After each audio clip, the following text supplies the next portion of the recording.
There only has to be one more incident and one more determination by Donald Trump that it is Iran who've done it, that you can have a real flashpoint for war. So wait a second. We've got this standoff. They've attacked tankers. Are we saying, you do that one more time and then you'll really get it? Then the Americans sent an aircraft carrier group and B-52 bombers to the Gulf. They said in response to an unspecified Iranian threat. We have the capability to respond if Iran makes a bad decision.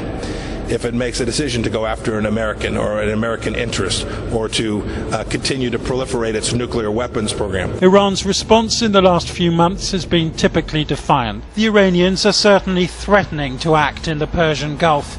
The Americans already jettisoned that deal, and they're threatening action too. Of course, if everything goes wrong, if the Europeans don't pay heed, if Washington doesn't understand that it is time to change tactics, and if the Iranians continue to escalate in the hope of getting a breakthrough, then we may end up in a situation that none of them want, which is war. The Iran position seems to be strengthened by China's warning to the United States not to open, quote, this is what their diplomat said this morning, Pandora's box in the region, and by Russia's push back on the U.S. and by Turkey and India's decision to buy Russian weapon systems over the ones produced by the United States. But that's the Iranian strategy, to try to provoke the United States. There's over 50 countries on the side of the United States with regard to Venezuela.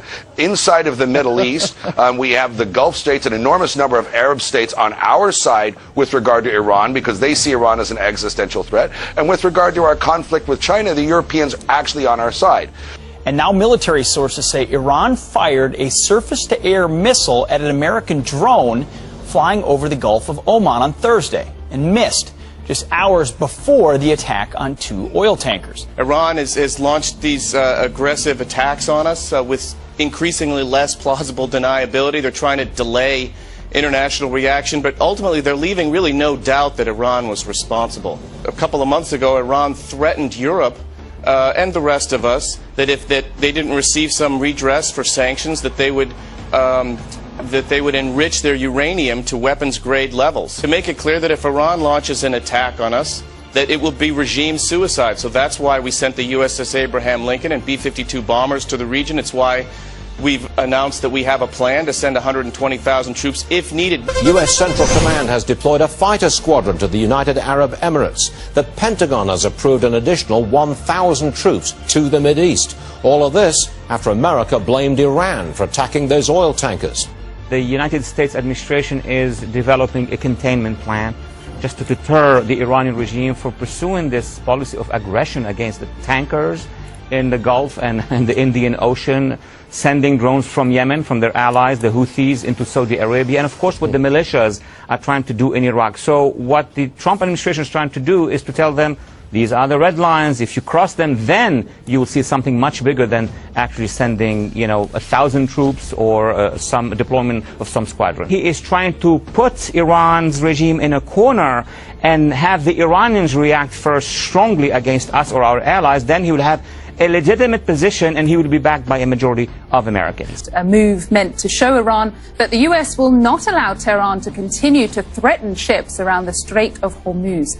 Iran says it is ready to respond if the U.S. takes action. A Revolutionary Guard commander who says that any additional U.S. forces here in this region, of course referring to America beefing up its presence in the Middle East and of course specifically in the Gulf region, could not be a threat to Iran because he feels that his own forces, Iran's forces, are in such a state of alert and are so strong at this point in time that they would prevail in the end.